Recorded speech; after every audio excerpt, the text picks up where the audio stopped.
안녕하십니까. 제5회 동행 모의고사 해설 해보겠습니다. 형사소송법입니다. 자, 1번 문제 보겠습니다. 고소 취소에 관한 설명이네요. 고소 취소 관련한 부분에서 1번 피해자가 고소를 제기한 후 사망하였네요. 사망하게 되면 피해자의 부나 또는 법정 대리인 등이 고소를 취소할 수 없는 거죠. 자, 두 번째, 항소심에서 나왔네요. 항소심에 이르러 자, 친고죄에 대한 고소 취소로서의 효력은 없다. 뭐 더 볼 필요가 없는 거고요. 세 번째, 자, 합의서가 법원에 제출되는데요. 1심 법원에 제출된 경우, 자, 이 경우에는 조금 이제 나눠서 봐줘야 됩니다. 합의서는 조금 정리할 필요성이 있으니까 합의서 한번 보도록 하겠습니다.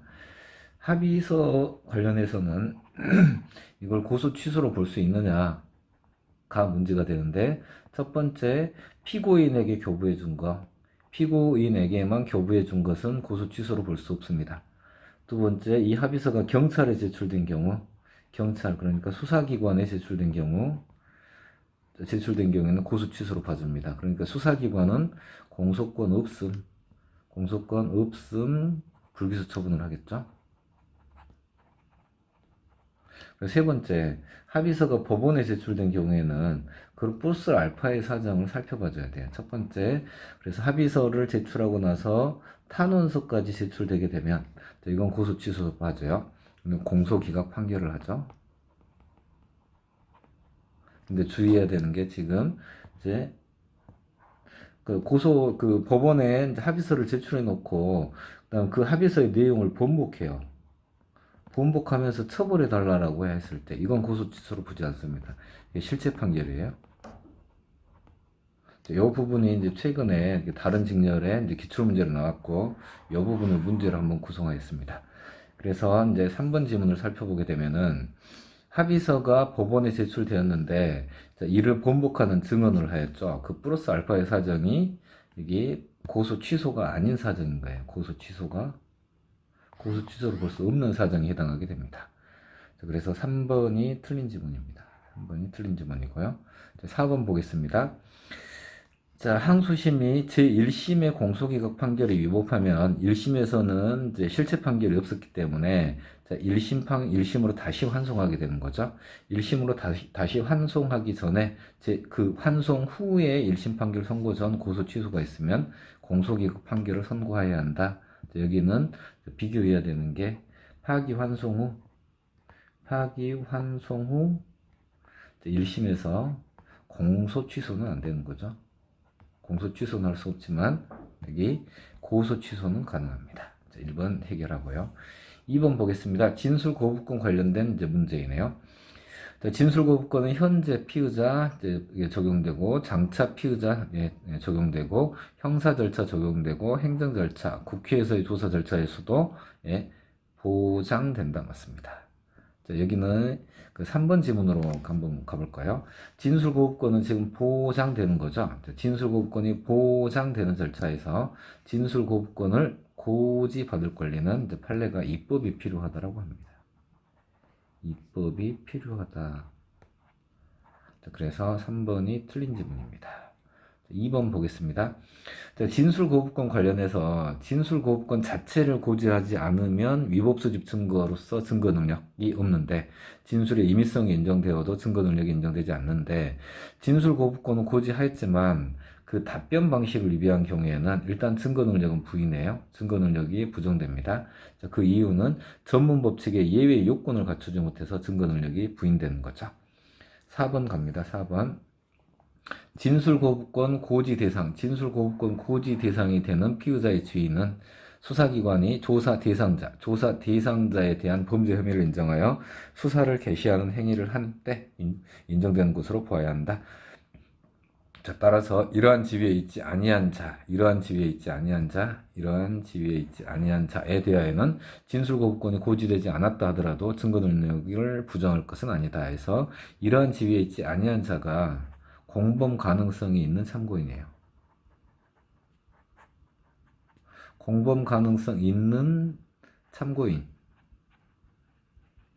아직 인지를 하지 못한 상태이기 때문에 진술거부권을 고지하지 않아도 그 진술의 증거 능력을 부정할 것은 아니다. 이렇게 보면 되겠고요. 3번 문제 보겠습니다. 체포 관련한 부분입니다. 체포. 그래서 체포 관련해서 이제 첫 번째 그 보게 되면은 좀 여기 조금 주의를 해 주셔야 돼요. 체포 영장이 있네요. 지금 체포 영장을 A 사건으로 체포 영장을 발부받은 상태입니다. 자, 그래서 A 사건에서 체포 영장을 제시해야 하는데 긴급을 요해서, 그러니까 우연히 만났다는 거죠. 우연히 만나서 체포 영장을 제시하지 않은 채 체포 절차에 착수했습니다. 자, 그런데 피고인이 저항을 하면서 자, 경찰관을 폭행했네요. 네, 흉기까지 들었어요. 그러니까 특수공무집행 방해까지 되었고, 특수공무집행 방해죄 현행범으로 체포한 형태가 되었습니다. 그러면은 특수공무집행 방해죄라는 이제 별개의 범죄로 현행범을 체포한 거예요. 이 현행범 체포는 적법한 거고요. 자, 이때 이 A 사건에 대한 체포영장을 별도로 제시해야 하는지 여부가 문제가 되는데, 판례는 지금 여기 현재 집행에 착수만 한 상태이기 때문에 자, 이 체포영장은 별도로 제시하지 않아도 된다라고 하는 거예요. 자, 이게 이제 조문을 보게 되면은 자, 체포영장을 별도로 제시해야 되는 건 이 체포 절차가 착수만 한 게 아니라 이 체포 절차 집행이 완료돼야 돼요. 집행이 완료되어야 이제 별도의 영장을 제시해야 하는데 그렇지 않은 경우이기 때문에 자, 체포영장을 별도로 제시하지 않아도 적법하다라는 게 판례입니다. 1번 지문입니다. 이건 엄청나게 중요한 최신 판례에 해당합니다. 두 번째 보겠습니다. 피의자를 체포했네요. 자, 그런 다음에 구속까지 되었어요. 그럼 그 중간 단계로 영장 실질 심사를 거쳐서 구속 영장이 발부가 된 거죠. 그러면 우리나라는 체포제도와 구속제도가 다르기 때문에 이 발부된 구속영장을 집행해야 돼요. 그럼 그 구속영장을 집행을 하게 되는데, 그 집행을 하는 게 구속영장이 발부가 되면 그 발부시로부터 정당한 사유 없이 정당한 사유 없이 시간이 지체되어 이루어졌다면, 이러면 위법하게 돼요.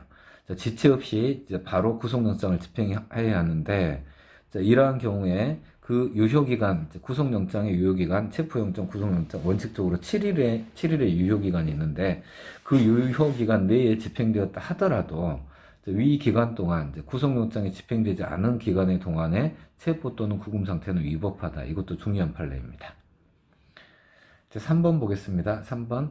현행범 체포의 요건에서 현행범 체포 요건, 행위의 가벌성, 범행의 현행성, 그리고 시간적 접착성, 범인 범죄의 명백성 외에 체포의 필요성, 도망 또는 증거인멸의 염려가 있을 것을 요한다. 이건 뭐 중요한 판례인데, 현행범 체포에서는 체포의 필요성, 법률에 그 명문의 요건 규정이 없는데 판례가 인정하는 요건 규정인 거죠.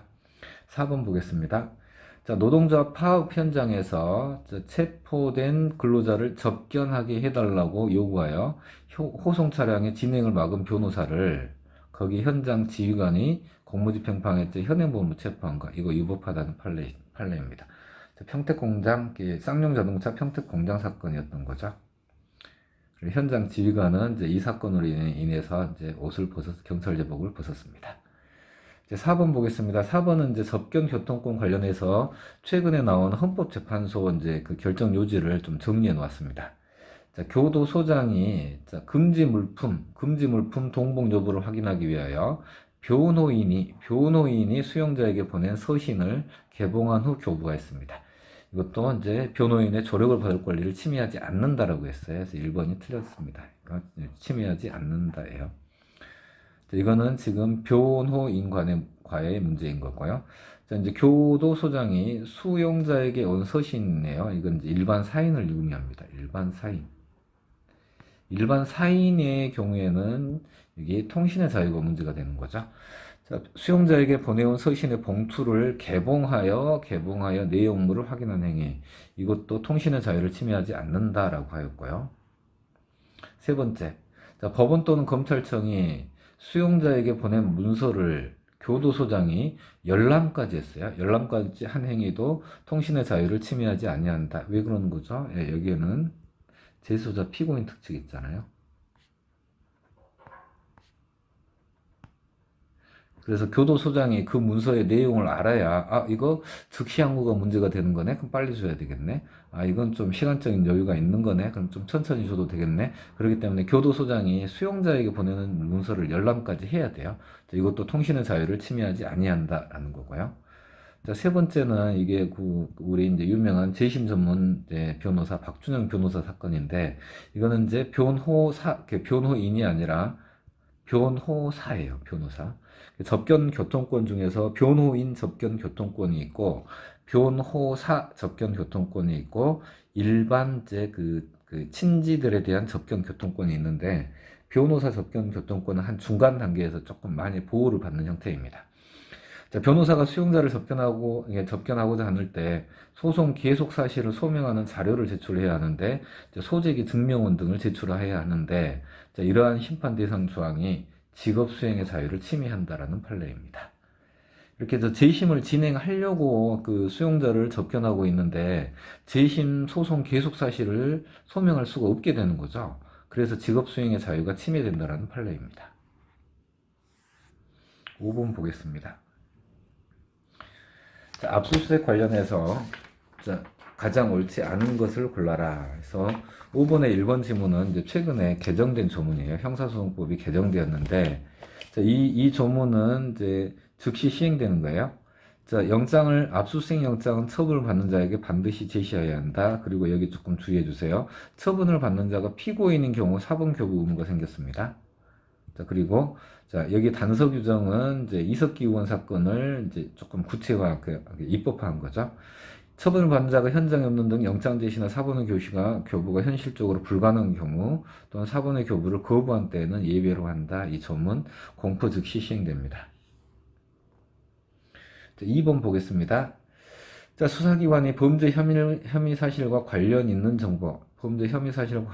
정보를 선별했네요. 이건 적법하겠죠? 자, 그런데, 그렇게 압수한 후에도 그와 관련이 없는 나머지 정보는 삭제하거나 폐기 반환을 해줘야 돼요. 자, 그런데 그걸 그대로 보관하고 있다면 그 관련이 없는 부분에 대해서는 위법한 압수입니다. 위법합니다. 그리고 이렇게 해서 위법한 관련성의 범위를 넘어서는 것 자체는 영장주에 위반된 그 경우이기 때문에 사후에 영장이 발부되거나 동의한다 하더라도 위법성이 치유되지 않습니다. 이렇게 해서 관련성이 없는 부분에 대해서는 여기는 폐기, 삭제를 해줘야 돼요. 2번이 틀린 지문이고요. 틀린 거 고르면 맞죠? 네, 틀린 거. 3번 보겠습니다. 3번. 자, 수사기관의 관련성에 대한 구분 없이 임의로 전체의 전자정보를 복제 출력하여 보관하고, 그와 같이 선별되지 않은 전자정보 전체에 대해서 개별 파일 명세를 특정하여 상세 목록을 작성하지 않고 C 파일 알죠? C 파일과 같이 포괄적인 압축 파일을 기재한 후 상세 목록이라고 하여 피압수자 등에게 교부하는 것은 영장주의와 적법절차의 원칙을 중대하게 위반한 것이다. 같이 연장선상에 있는 최근 판례입니다. 자, 4번 보겠습니다. 4번은 이제 저장 매체 자체를 압수했을 때, 피의자 등에게 참여의 기회를 보장해야 하는데, 자, 원칙적으로 키워드, 압수수색 현장에서, 여기는 조금 보게 되면은, 이제, 여기다 적을까요? 범위를 정하여 압수수색을 하게 되는데,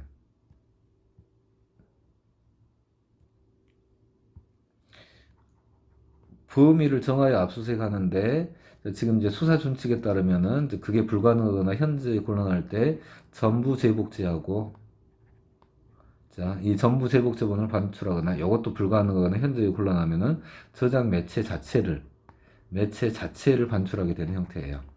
자, 그런 다음에 반출해서 관련 정보를 탐색하고 전국에는 이제 복제 출력하는 이 과정에 참여권이 보장되는 게 원칙이에요. 참여권이 보장되어야 하는데, 지금 이제 4번 선지 같은 경우에는 압수수색 현장에서 키워드 또는 확장자 검색을 통하여 관련 있는 전자정보를 선별한 다음 이렇게 나왔잖아요. 이 멘트가 나오게 되면 참여 기회를 보장하여야 하는 것은 아니다예요. 다시 한번 살펴보게 되면은 이제 자, 범위를 정하여 출력하여야 하는데 그게 불가능하거나 곤란할 때 전부 제복제, 자, 그것도 불가능할 때 저장 매체 자체를 반출하게 되는데 이렇게 반출하여 탐색 복제하는 출력에 참여권이 보장되어야 하는 게 원칙이에요. 자, 그런데 자, 이렇게 키워드 또는 확장자 검색 그리고 선별한 다음 이 멘트가 나오게 되면은 참여의 기회를 보장하여야 하는 것은 아니다. 이렇게 해서 이것도 중요한 판례에 나옵니다. 6번 가겠습니다. 자, 6번은 이제 변태 대학 교수 그 사건인데, 자, 6번은 이제 변태 대학 교수 사건에서 이제 결론을 먼저 살펴보게 되면은, 이제 여기 변태 대학 교수, 이건 중요한 판례예요. 변태 교수 사건에서 교수가 1번 휴대폰을 가지고 있었고, 2번 휴대폰을 가지고 있었어요. 근데 1번 휴대폰에는 A가 이제 카메라 등 이용 촬영, 불법 촬영된 거고, 2번 휴대폰에서는 B, C가 불법 촬영된 형태였습니다. 그런데 이 피해자가 1번과 2번 휴대폰을 이미 제출한 거예요. 그랬을 때 판례는 자기가 이렇게 촬영되어 있는 이 1번 휴대폰은 적법한데, 자기가 아닌 B나 C가 촬영된 2번 휴대폰에 대한 압수수색은 이 부분은 위법하다라고 했어요. 이 부분에 대한 위수증이라는 거죠. 위수증에 해당하게 되면은 사후영장이 발부되거나 동의한다 하더라도 증거 능력이 없다라는 사안입니다. 이 결론을 이제 변태 대학 교수 사건에서는 이 결론을 알고 이제 그 문제를 지문을 보게 되면 간단하게 해결되는 형태가 되는 거고요.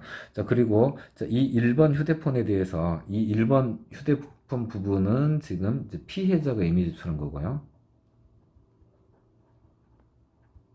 피해자가 이무 제출하였는데 이 휴대폰의 소유주는 변태 교수 피의자 소유인 거죠.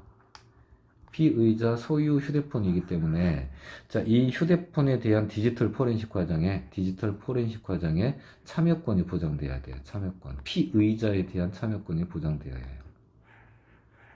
그래서 변태 대학 교수 사건 1번 지문 한번 살펴보겠습니다.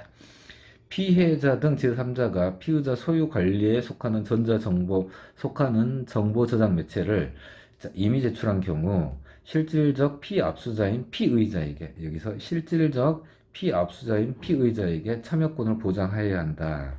자, 이렇게 되는 거고. 자, 2번은 이제 동양대 그 표창장 위조 사건입니다. 이렇게 해서 지금 1번 지문 같은 경우에는 자, 이 휴대폰에 대한 소유자가 여기 피의자 소임이 이제 확실한 형태가 되는 거고요. 동양대 표창장 위조 사건에서는 이제 학교 강사 휴게실에 있는 PC예요. 이 부분을 학교 측에서 이미 제출했어요. 이게 적법하다는 사안입니다. 자, 그런데 이 PC는 정경심 교수가 사용을 하였고, 그리고 정경심 교수가 창출한 자기가 창출한 정보가 있는 거죠. 이럴 때 이 피의자에게도 참여권을 보장해야 하느냐가 문제가 되는데 여기는 참여권을 보장하지 않아도 된다예요. 왜냐하면은 이 학교 측에서 실질적인 이제 소유 관리처분권을 가지고 있기 때문에 여기 정경심 교수가 그 정보와 관련된 그 관련성이 있다 하더라도 이렇게 실질적인 피의자로 취급해서 참여권을 보장해 줘야 할 정도는 아니다라는 거예요. 그럼 내용을 한번 살펴보게 되면은 자, 이미 제출한 피압수자에 대하여 이미 제출자 아닌 피의자에게도 참여권을 보장하여야 하는 피의자 소유 관리에 속하는 저장 매체라 함은 자, 피의자가 압수수색 당시 또는 이와 시간적으로 근접한 시기까지 해당 정보 저장 매체를 현실적으로 지배 관리하면서 그 전자정보 전반에 관한 전속적인 관리 처분권을 보유 행사하고 달리 자신의 의사에 따라 제3자에게는 양도하거나 포기하지 아니한 경우로서 그러니까 이 PC는 지금 누가 가지고 있는 거예요? 학교 측에서 가지고 있다는 거죠. 그래서 이 정도가 되어야 그 참여권을 보장할 수 있고 그래서 실질적인 압수수색 당사자로 평가할 수 있는 경우를 말하는데 정경심 교수 같은 경우에는 이 정도의 경우에 해당하지 않으므로 않으므로 참여권이 보장되지 않은 부분이 적법하다. 적법하니까 그 PC에서 발견된 자료들이 증거, 유죄의 증거로 사용될 수 있게 되는 거죠. 3번 봐보겠습니다. 3번. 그래서 이제 이 실질적인 이제 피의자에 대한 참여권, 피의자에 대한 이렇게 이제 참여권을 보장해줘야 되는 실질적인 압수수색 당사자에 해당하는지 여부는 민법상 권리기소에 따른 사후적 법률적 판단이 아니라 민법이 들어오면 복잡해져 버립니다. 자, 압수수색 당시 외형적, 객관적, 인식 가능한 사실상의 상태를 기준으로 판단해야 한다.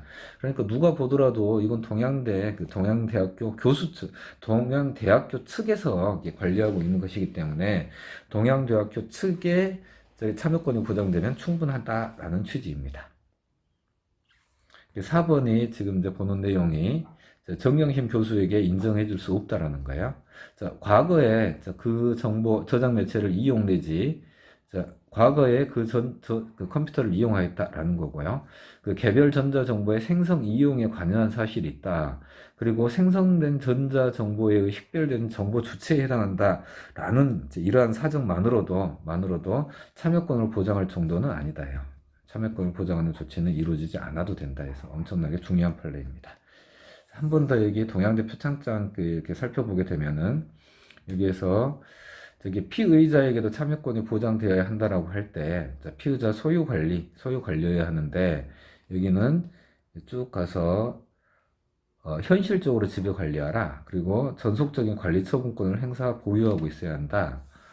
라는 거. 자, 그리고 이에 해당하는 여부는 민사법상 권리, 이걸 판단으로 하는 것이 아니라, 법률적 사후적 판단이 아니라, 압수수색 당시 외형적, 객관적 인식 가능한 상태를 기준으로 판단한다. 그래서, 단지 피의자가, 내가 그 컴퓨터를 사용하였다라는 거죠. 그리고 생성 이용에 관여한 사실이 있다거나, 내가 정보 주체에 해당한다는 사정, 이러한 사정만으로 그들을 실질적 압수수색을 받는 당사자라고 취급해야 하는 것은 아니다라는 판례입니다. 자, 밑에는 이제 압수수색 영장의 원본을 제시해야 한다라는 취지이니까 한번 읽어보시기 바랍니다. 자, 7번에서 통신비밀보호법 뒤에 살펴보겠습니다. 자, 통신비밀보호법에서 감청 나오게 되면은 실시간 감청 동시에 이루어져야 하는 거죠. 여기 이미 수신이 완료된 전기통신의 내용은 감청에 해당하지 않는다. 자, 2번 판례 보겠습니다. 2번 판례는 우리 알고 있던 일방의 동의를 받아 귓불 사건 있죠. 일방의 동의를 받아 전화통화.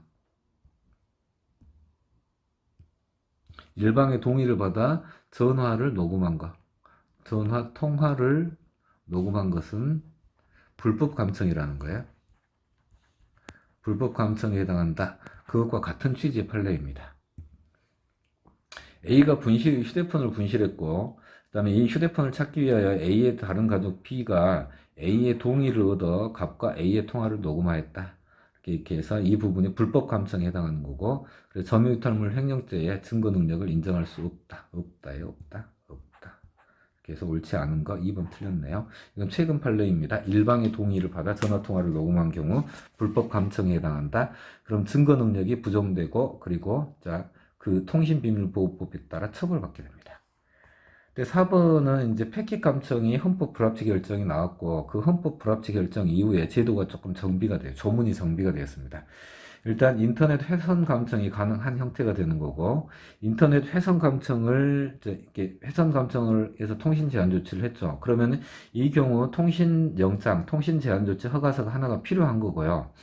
이 통신 제한 조치를 집행을 했죠.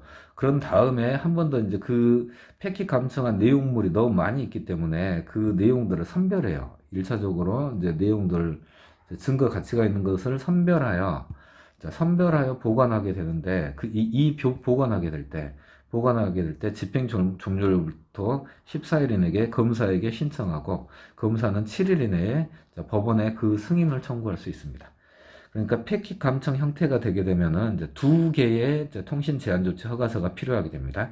첫 번째 패킷 감청을 허가하는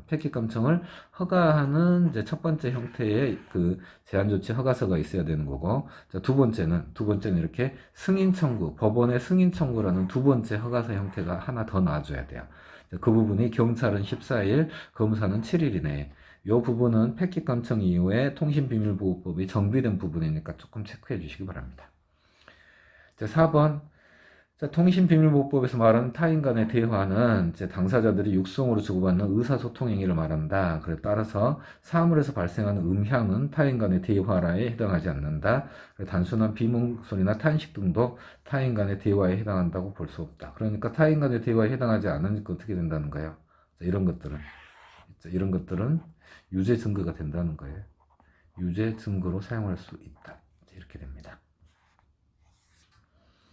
8번 재정신청 보겠습니다. 재정신청에서 이제 첫 번째, 이건 뭐 쉬운 문제이죠. 대통령에게 제출한 청원서, 이거는 행정이잖아요. 행정민원이기 때문에 재정신청의 대상이 되지 아니한다. 자, 그리고 두 번째에서 쭉 가서 뭘 제출하였나요? 재정신청서를 제출한 거네요. 재정신청서와 재정신청 기각결정에 대한 제한고, 재수자 피고인 특칙에 적용되지 않죠. 그래서 교도소장에게 제출했다 하더라도 그 기간 내에 검사장에게 도달해야 적법한 재정신청서의 제출이 되게 됩니다. 재수자 피고인 특칙에 적용되지 않기 때문입니다. 적법한 재정신청서의 제출이라고 할 수 없다. 맞는 질문입니다.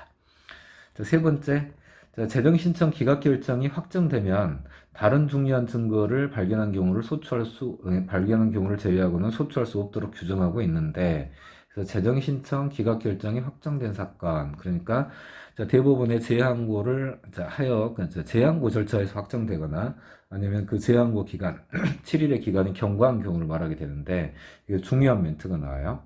그래서 재정신청 기각결정이 확정된 사건은 담당 법원에서 공소제기의 가능성과 필요성 등에 대한 심리적 판단이 현실적으로 이루어진 사건만을 의미한다. 4번하고 연결해서 보게 되면은 그러한 사건이 고소인의 고소 내용에 포함되어 있었다 하더라도 달리 볼 것은 아니다. 그러니까 재정신청, 여기 이제 우리 객관식 멘트로 해가지고 이 정도 키워드 멘트 찾아주면 되겠습니다. 4번 지문이 조금 까다롭긴 한데, 이게 이제 이 키워드 정도만 추출하게 되면 정답 찾을 수 있어요. 핵심 키워드는 이제 3번에 해당하게 됩니다. 3번을 좀 중요하게 좀 다뤄봐 주시기 바랍니다. 9번의 공소제기와 공소효에 관한 부분입니다. 1번 지문은 유우성 사건이에요. 기획재정부 장관에게 등록하지 않고 왜곡한 업무를 업으로 하였다는 왜곡한 거래법 위반의 범죄 사실을 기소유예 처분하였습니다. 그런 다음에 4년이 지난 후에 처분을 번복할 만한 의미 있는 사정 변경이 없음에도 다시 공소 제기한과 이게 공소권 남용에 해당해서 공소기각 판결을 해야 한다는 최근 판례입니다. 세 번째, 2번 지문입니다. 공소장입니다. 공소장에 간인이 없어도 유효합니다. 공소장에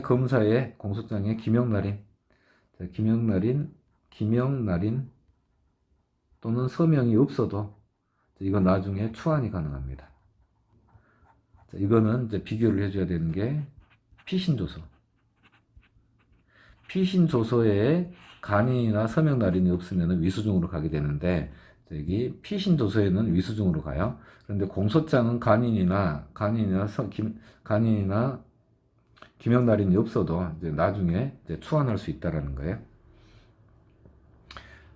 다음에 3번, 위계에 의한 공무집행 방해죄 공소시효 기간은 언제이냐라면은 이제 허위사실이 기재된 귀하허가 신청서를 제출한 거, 이때 종료시가 아니다라는 거예요.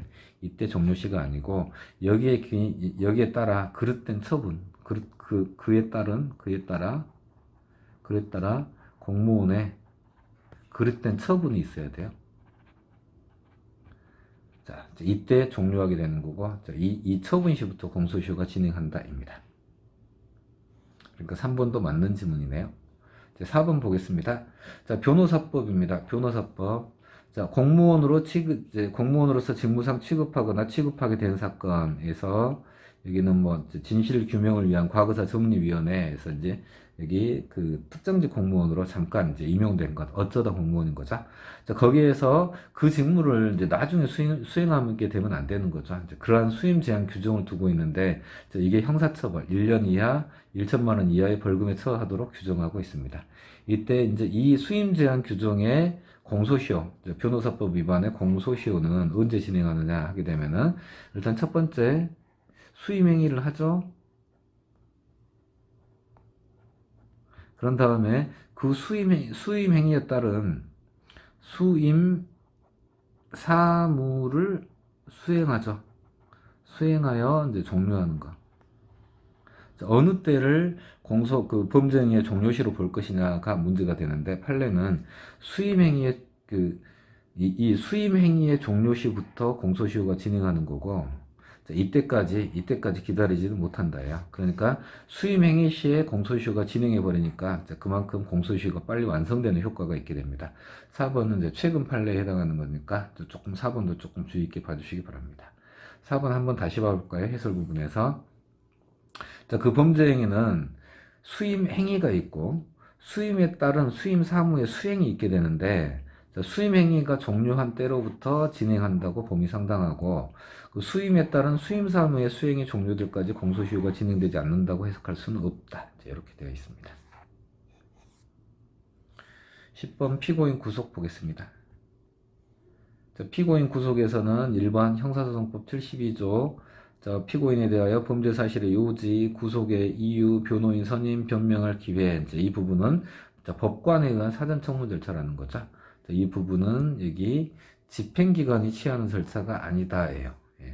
이건 구속영장을 발부함에 있어서 수소법원 등 법관이 취하여야 하는 절차이다. 그런데 이제 피고인의 방어권이 보장되면 이 절차에 번에 하자가 치유가 되는데, 방어권이 보장되지 않았다고 판단되면 절차 하자의 치유가 되지 않습니다. 그래서 이제 실질적으로 사전 청문 절차 흠결이 이제 이게 하자가 방어권이 보장되어 절차가 이렇게 하자가 치유되는지 여부가 문제가 되는데, 여기는 지금 검사와 피고인의 모두 진술 단계에 나왔죠. 이 경우에 청문 절차 없는 경우 이거는 이제 하자가 치유되지 않습니다. 반드시 청문 절차가 있어야 돼요. 이렇게 해서 옳지 않은 건 2번입니다. 3번은 형사소송법 88조, 이거는 사후 청문 절차이죠. 이걸 위반하였다 하더라도 이건 구속영장의 효력에 어떠한 영향을 미치는 것은 아니라 할 것이다. 4번 보겠습니다.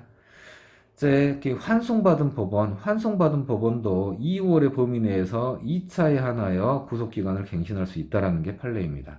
이 판례에 의하여 환송받은 법원에서도 2차의 구속기간을 갱신하게 되는데, 만약에 중간에 이제 기록이 넘어가기 전에 대법원이 대행 갱신을 할 수 있습니다. 그때는 2차가 1차로 줄어들겠죠.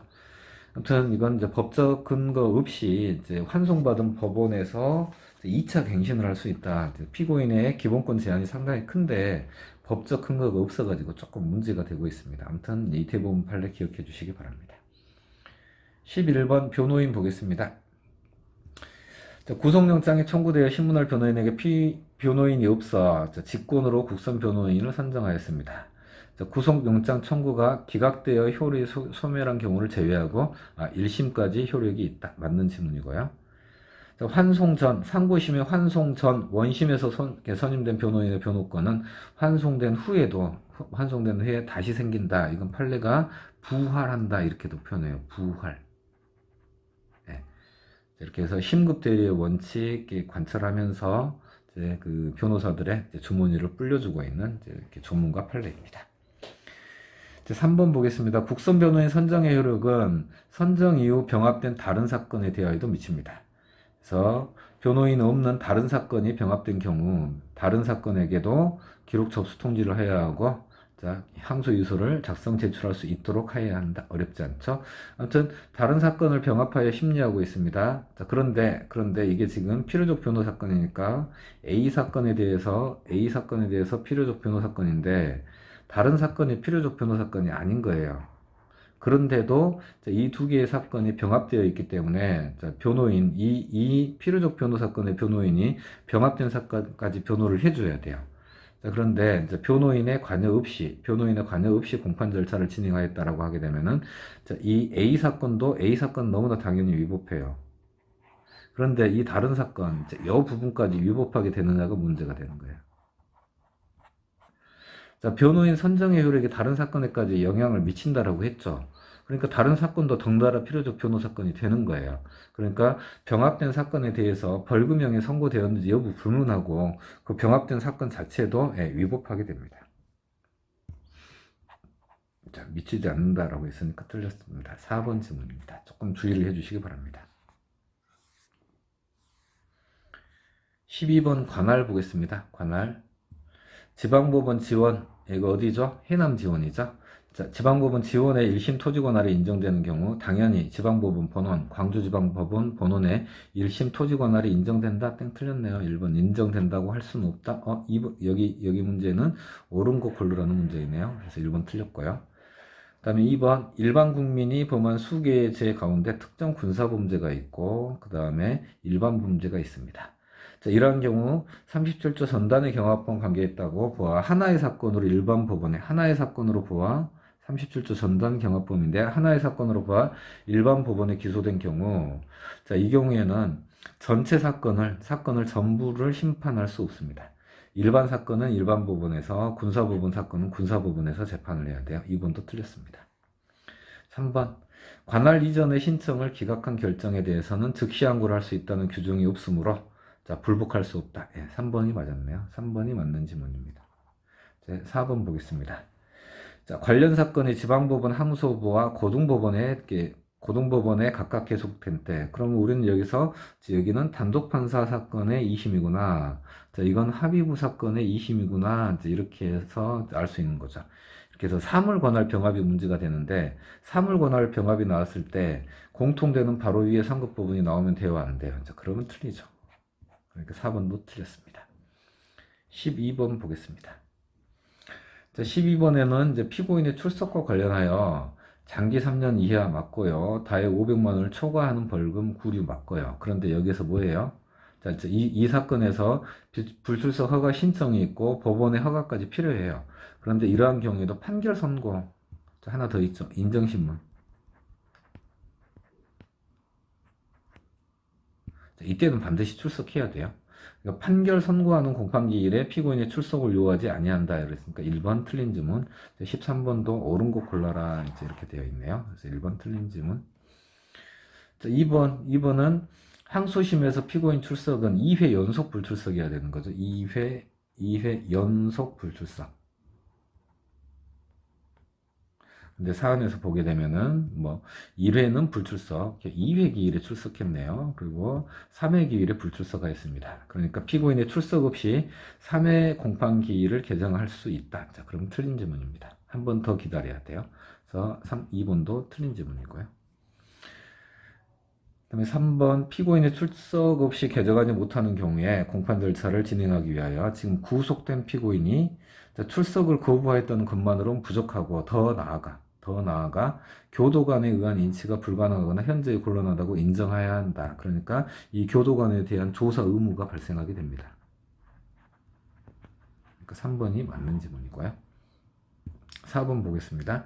자, 필요적 변호 사건 피고인이 퇴정하고 변호인도 동조 퇴정하였습니다. 그런 경우에 피고인과 변호인의 재정 없이 심리 판결할 수 있다이죠. 심리 판결할 수 있다.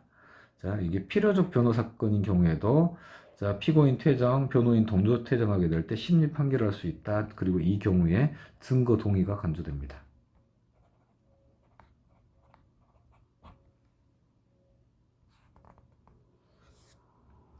(14번) 보겠습니다. 공판 준비 절차입니다.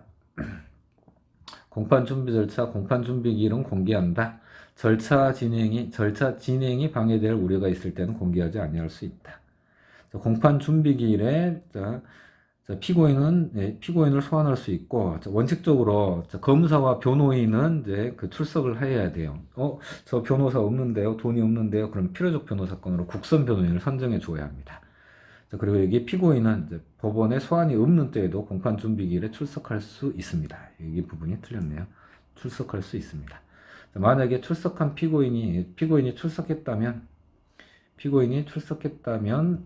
출석한 피고인에게 진술 거부권을 알려줘야 합니다. 왜냐하면은 공판 준비 기일 조서가 만들어지게 되는데 이때 피고인의 자백 진술이 조서에 기재되면 311조에 따라서 당연히 증거 능력이 인정되기 때문입니다. 제 3번은 자, 제1회 공판기일 후에도 이게 뭐죠? 자, 기일간 공판 준비 절차입니다. 기일간 공판 준비 절차이고요. 그리고 공판 준비 절차에서 공소사실 적용법자의 추가 처리 변경, 공소장 변경이죠. 공소장 변경이 가능하다입니다. 4번의 정답은 2번입니다. 공판 준비 기일과 비교해야 되는 절차는 우리 여기 선정기일이죠. 선정기일. 선정기일은 첫 번째 비공개로 하고 두 번째 피고인은 법원의 허가가 있어야 피고인 출석이 가능합니다. 15번 증거 신청과 증거조사 보겠습니다.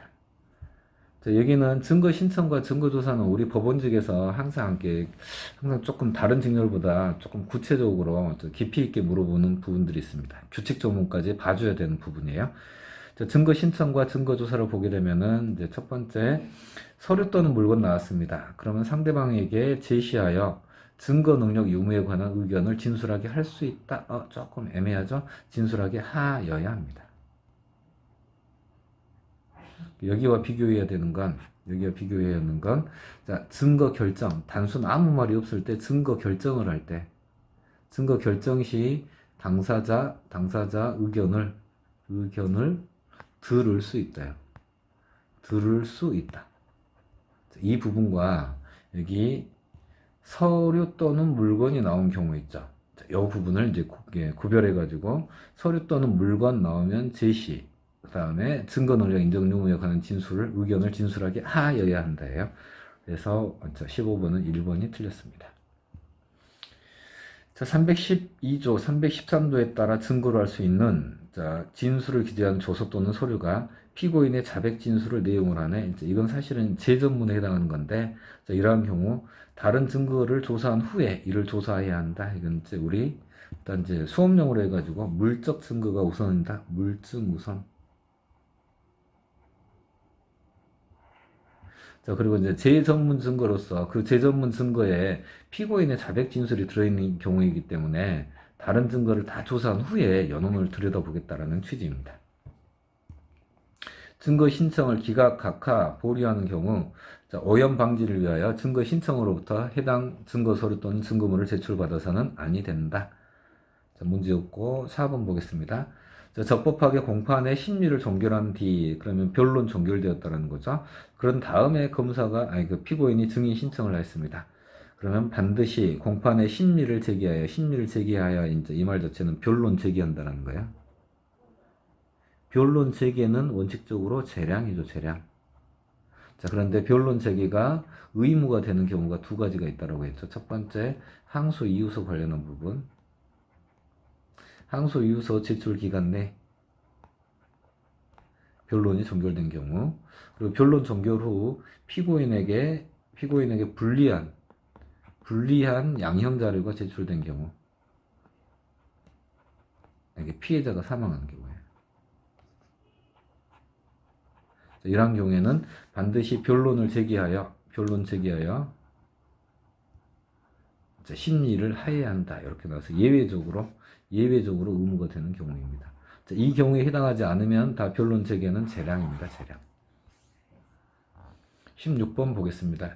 16번에 1번 공범인 공동피고인 증인 적격이 없고 그렇지만 소송 절차가 분리가 되면 증인이 될 수 있다.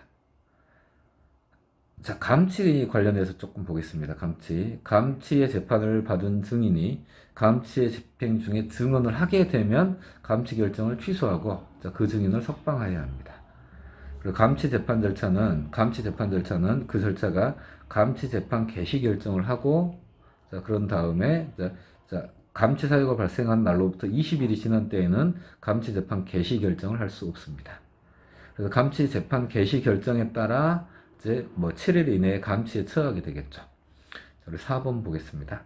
4번 증인에 대한 감치 재판 절차를 개시한 후 다음에 증언을 하게 되면 풀어줘야 되겠죠. 자, 그리고 감치에 처하는 것이 상당하지 않는다라고 판단하게 되면 법원은 불처벌 결정을 하여야 합니다.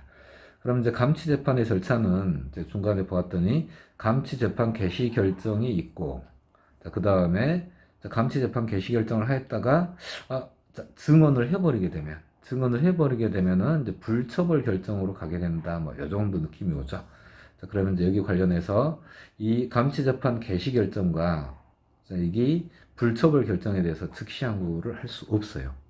그럼 여기에 이제 다시 조금 보게 되면은 감치에 있어서는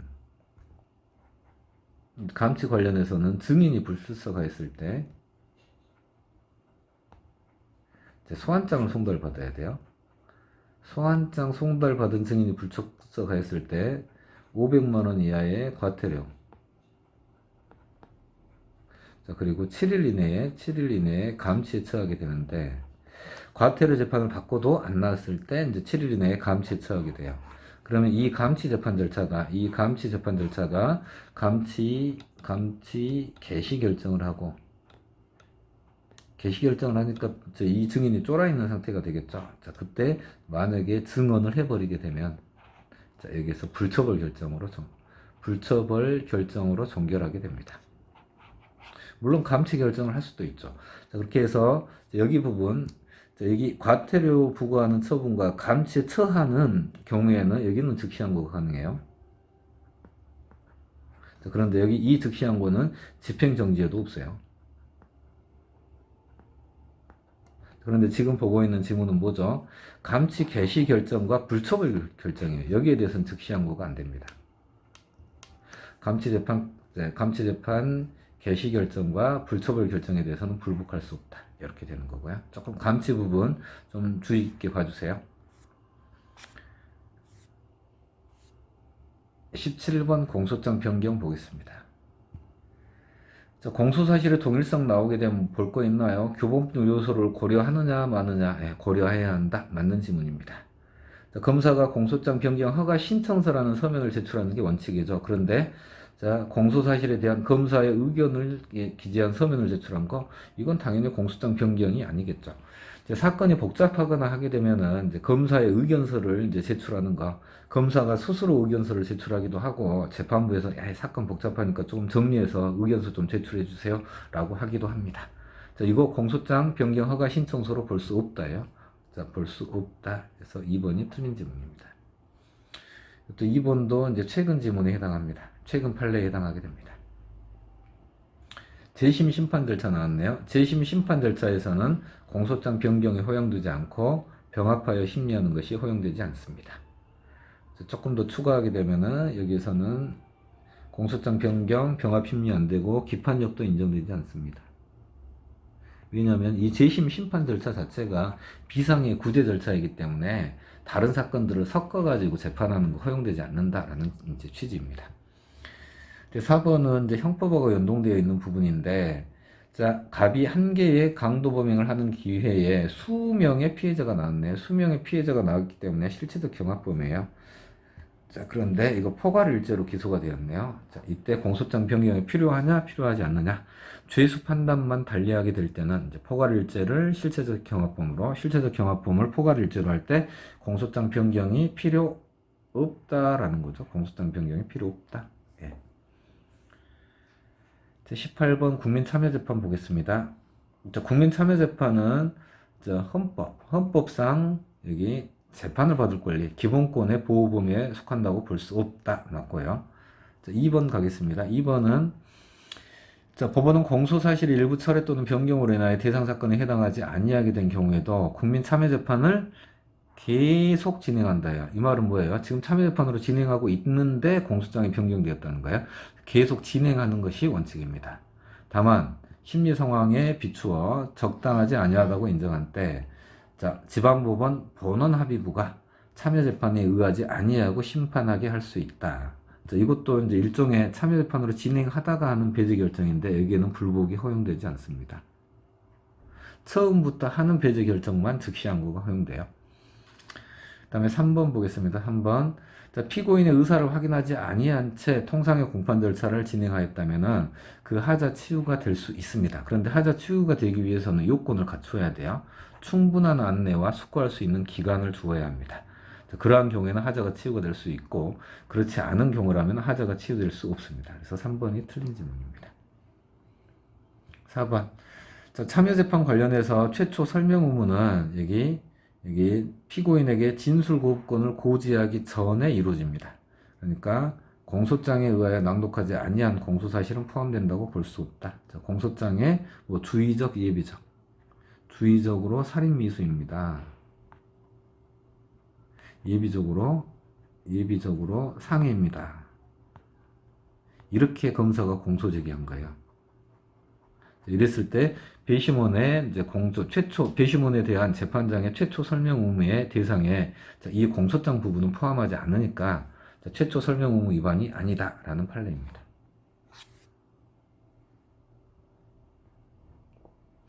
전문 증거, 19번 전문 증거 보겠습니다.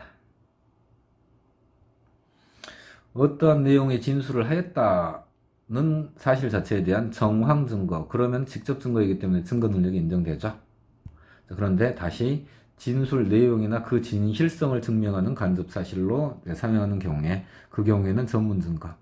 원래 간접 증거와 정황 증거는 비슷한 의미로 쓰여지게 되는데 여러한 멘트 나오죠. 진술 내용이나 진실성을 증명하는 간접 사실 이렇게 나오게 되면 이 간접 사실을 그냥 읽지 않아도 돼요. 진술 내용이나 그 진실성을 증명하려는 경우에는 그때는 전문 서류가 된다. 전문 증거. 그러니까 전문 증거의 예외 인정 요건을 갖추어야 합니다. 2번 가겠습니다.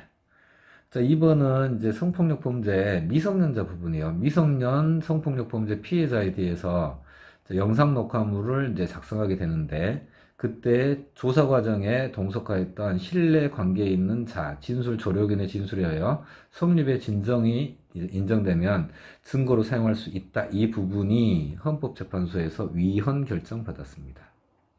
미성년자 부분이에요. 미성년자 부분은 위헌 결정 받았습니다. 그런데 여기 대비해서 장애인에 대한 부분은 판단하지 않았으니까 합헌으로 이제 생각을 해주면 되겠습니다. 2번은 이제 위헌 결정 받았으니까 위헌 결정 판례를 아느냐 모르느냐 살펴본 겁니다.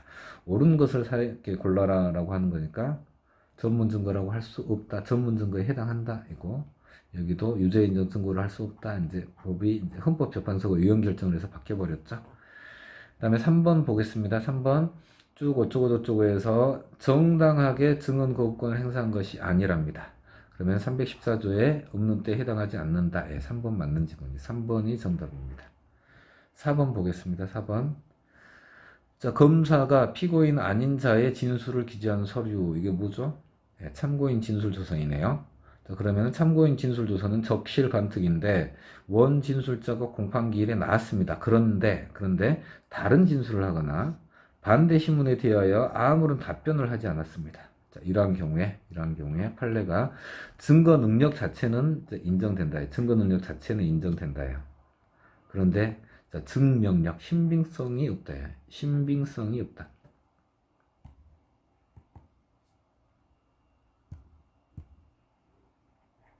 신빙성이 없다. 증명력이 없다. 자, 증거 가치가 없다.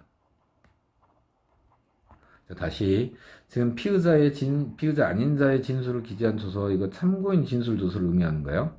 참고인 진술 조서에서 증거 능력 자체는 인정돼요. 증거 능력 자체는 인정되지만 신빙성을 인정할 수 없다요. 자, 그래서 증명력이 부정되므로 유죄의 증거로 사용하지 못하게 됩니다.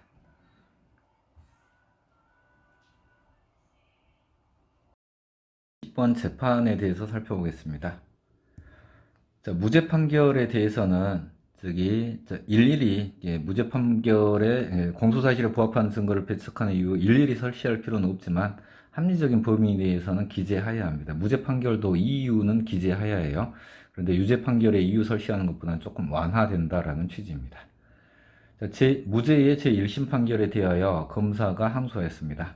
그런데 공소기각의 사유가 있다고 판단되는 경우 항소심 법원은 직권으로 공소기각의 판결을 선고하여야 합니다. 형식재판 사유가 더 우선하기 때문입니다. 거꾸로 된 경우가 좀 비교를 해주셔야 돼요. 1심의 공소기각 판결이 위법한 경우에는 실체 판결이 없었으므로 1심 법원으로 환송해야 되는데 지금 1심 법원에서 실체 판결을 하였잖아요. 자, 그런데 이제 항소심에서 형식재판 사유가 있기 때문에 항소심 법원에서는 여기 공소기각 판결을 선고하게 됩니다. 좀 주의를 해주세요. 3번 가겠습니다. 종전 합헌 결정일 이전의 범죄 행위에 대하여 재심 개시 결정이 확정되었는데 원래 합헌 결정일 이전의 범죄 행위가 있고 합헌 결정일 이전에 유죄 확정 판결을 받은 경우에는 재심의 대상이 아니에요. 근데 합헌 결정일 이전의 범죄 행위에 대해서 재심 개시 결정이 나왔다라는 건 합헌 결정일 이후에 유죄 판결이 확정되었을 때 그래서 이제 예외적으로 재심 절차가 진행되게 됩니다. 그러한 경우에 법원은 이제 무죄 판결이 아니라 면소 판결을 선고해야 돼요. 범죄 행위 당시에는 유효했습니다. 법령이 유효했고 재심 개시 결정 당시 재심 심판 당시에는 무효이기 때문에 여기 범죄 후 법령 개폐로 형이 폐지된 때에 해당하니까 면소 판결입니다. 면소 판결. 무죄 판결 3번이 틀렸고요. 그다음에 4번은 간단하게 이제 상습범 관련해 가지고 재심 판결의 기판력이 후행 범죄에 미치지 않는다. 이렇게 암기하면 되겠습니다. 재심 관련된 부분. 재심에서 공소장 변경이 허용되지 않는다. 다른 사건 병합 심리하는 것이 허용되지 않는다. 그래서 37조 후단의 경합범이 성립하지 않고 형을 감면할 수 없다. 그리고 재심 판결의 기판력이 후행 범죄에 미치지 않는다. 이렇게 암기해 놓으면 풀 수 있는 부분입니다. 21번 불이익 변경 금지 원칙입니다. 1번 보겠습니다. 다른 사건을 병합 심리한 후 각 형량보다 중한형을 선고하는 건 너무 당연한 겁니다. 불이익 변경 금지 원칙에 반하지 않고요. 피고인만 상고하였네요. 피고인만 상고한 경우 환송 전후, 환송 전, 환송 후, 환송 전 원심보다 중한형이 선고되면 위법하지 않다. 2번 틀렸네요. 환송 전후에서도 환송 전후 관계에서도 불이익 변경 금지 원칙이 적용됩니다. 3번 중요합니다. 3번 소년입니다. 소년에 대하여 부정기형을 선고하였네요. 소년인지 여부는 항소심 판결 선고 시를 기준으로 하게 됩니다. 그러면은 항소심 선고 이전에 10부세에 도달하여 제1심에서 선고한 부정기형을 파기하고 항소심 선고 이전에 10부세에 도달했기 때문에 이제 부정기형을 선고할 수 없게 됩니다. 이때 불이익 변경 금지 원칙의 그 기준이 되는 형은 장기와 단기의 중간형입니다. 종래에 여기에는 단기를 기준으로 하였는데 단기를 기준으로 했던 부분을 전원합의체 판결로 이렇게 판례 변경한 사안이에요. 벌금형이 감경되면 환영 유치 기간이 길어져도 불이익 변경 금지 원칙에 반하지 않는다입니다. 22번 상소 가겠습니다. 상소에서는 항소 대리권자인 배우자가 항소를 하여도 소송 기록 접수 통지는 피고인에게 하라. 이거 조금 주의해 주시기 바랍니다. 2번 보겠습니다. 항소인 또는 변호인이 항소 이유서에 추상적으로 1심 판결이 부당하다고만 기재한 경우 이 경우에도 항소 이유서는 제출한 거예요. 항소 이유서는 제출한 거기 때문에 항소 이유서가 제출되지 아니한 것과 같이 보아 결정으로 항소를 기각하면 안 됩니다. 일단 항소인이면 이제 피고인 입장인데 피고인이 항소장을 제출하거나 항소 이유서를 제출할 때는 되게 선회를 해서 이제 해석을 해주게 됩니다. 그러니까 2번이 틀렸네요. 3번 최근 판례입니다. 검사와 피고인 양쪽이 상소를 제기하였고 어느 일방의 상소는 이유 없으나 다른 일방의 상소가 이유 있어 원 판결을 파기하고 다시 판결을 한 때에는 이유 없는 상소는 판결 이유 중에서 이유 없다는 점을 적으면 충분하고 주문해서 그 상소를 기각해야 하는 것은 아니다. 이유 있는 상소는 뭐예요? 일방의 상소가 이유 있어 원 판결을 파기하고 다시 판결하는 거. 이게 이제 이 부분이 주문에 나타나는 거고, 이유 없는 상소는 판결 이유에만 설시되어도 족하다라는 겁니다. 항소심 판결이 선고되면, 여기가 키워드예요. 항소심 판결이 선고되면 1심 판결에 대한 항소권이 소멸되어 1심 판결에 대한 항소권 회복 청구와 항소는 적법하다고 볼 수 없다. 여기는 소송촉진특례법에 따라 불출석 재판으로 진행된 경우에도 마찬가지이다. 항소권 회복 청구는 2심 절차를 진행해 주세요 라는 건데, 여기 2심 판결이 선고까지 되어 버렸잖아요. 그러니까 다시 2심 절차를 진행하는 방법이 없어지게 됩니다. 키워드는 항소심 판결이 선고되면, 이제 여기가 키워드입니다. 23번 항소 보겠습니다. 항소 제기가 법률상 항소는 어떻게 하는 거죠? 항소장을 원심법원에 제출하죠. 그런데 원심법원이 법률상 방식이 위반되거나 항소권 소멸후인 것이 명백하면 원심법원이 결정으로 항소를 기각합니다. 원심법원이 항소 기각하지 않을 때 항소법원이 결정으로 항소를 기각합니다. 여기에 대해서는 둘 다 즉시 항고가 가능해요.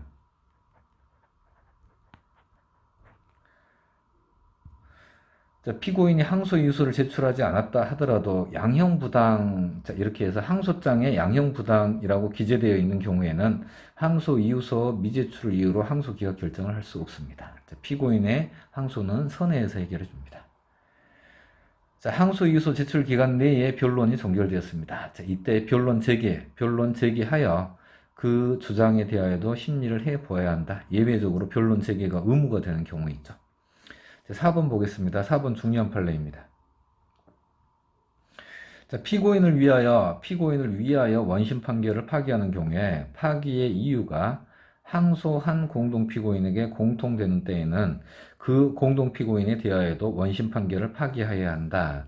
이 뜻은 이 항소한 공동피고인이 이 파기 관련된 파기되는 그 부분에 항소 이유를 주장하지 않았더라도 직권으로 파기한다라는 취지예요.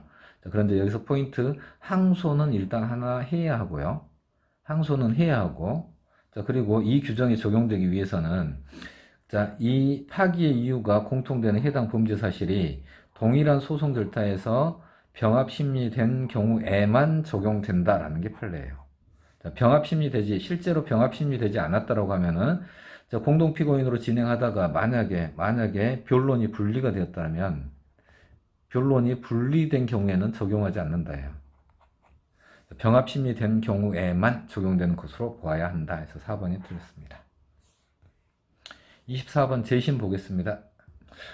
유죄 판결 확정 후 현 선고의 효력을 상실케 하는 특별사면, 이것도 재심 청구의 대상이 된다. 이것도 전원합체 판례 변경된 사안이고요. 유죄 확정 판결에 대하여 재심 개시 결정이 확정된 때, 종전 확정 판결은 당연히 효력을 상실한다. 이게 아니죠. 재심 개시 결정이 아니라 재심 심판이 확정된 때요.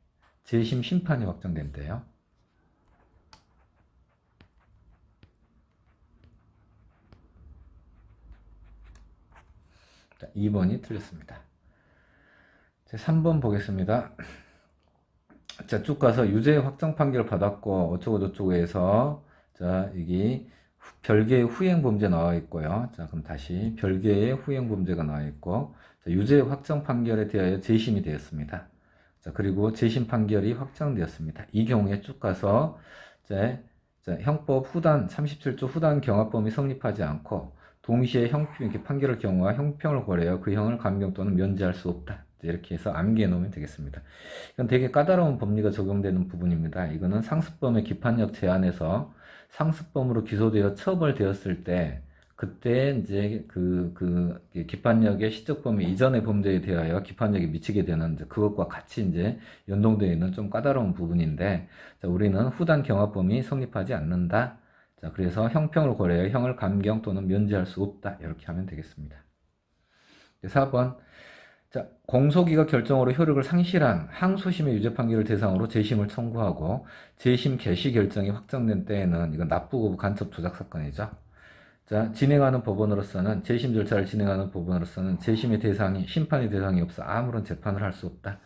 심판의 대상도 이 법원은 첫 번째 여기 이 법원에서는 첫 번째 심판 대상을 변경할 수 없다. 그리고 실제 심판을 하게 될 때 심판의 대상이 없어 아무런 재판을 할 수 없다. 납부 거부 간첩 조작 사건이었습니다. 25번 소년에 대한 형사 절차입니다. 소년은 이제 1번 법당 18미, 법당 여기 다시 법당 18미 사무처 10억 이렇게 나오는 거죠. 여기서는 처단형을 기준으로 하게 됩니다. 처단형. 그리고 죄를 범할 당시 18세 미만인 소년이어야 되는 거죠. 사형과 무기만 여기 해당하는 거고, 사형, 무기형으로 처할 경우 처단형을 의미. 그래서 15년의 유기징역으로 한다. 이렇게 되고. 두 번째, 소년에 대해서 형의 집행유예나 선고유예를 할 수 있는데 이 경우에 부정기형을 선고할 수 없습니다. 소년의 보호처분을 받은 사건, 이거는 면소 판결이 아니죠. 기판력이 없기 때문에 동일한 사건이다 하더라도 기판력이 없기 때문에 면소 판결이 아니라 실체 판결을 해야 하는데 소년법에서 다시 공소 제기하지 못한다라는 특별 규정을 두고 있기 때문에 그 규정에 위반된 공소 제기입니다. 그래서 공소 기각 판결이어야 돼요.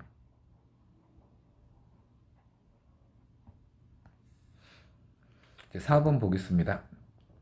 소년은 19세 미만인 경우, 자, 여기는 사실심 판결 선고시를 기준으로 합니다. 그래서 1심에서 부정기형을 선고받은 피고인이 항소심 선고 이전에 19세에 도달하는 경우 정기형이 선고되어야 한다. 이때 기준이 이 정기형과 비교해야 되는 형이, 자, 단기와 장기의 중간형. 1심에 있는 장기와 단기의 중간형과 항소심에서 선고할 정기형이 이제 불이익 변경 금지 원칙의 기준이 되게 됩니다. 이상 5회 동행 모의고사 해설 강의를 마치겠습니다. 여러분 꼭 합격하시기 바랍니다. 유안석이었습니다.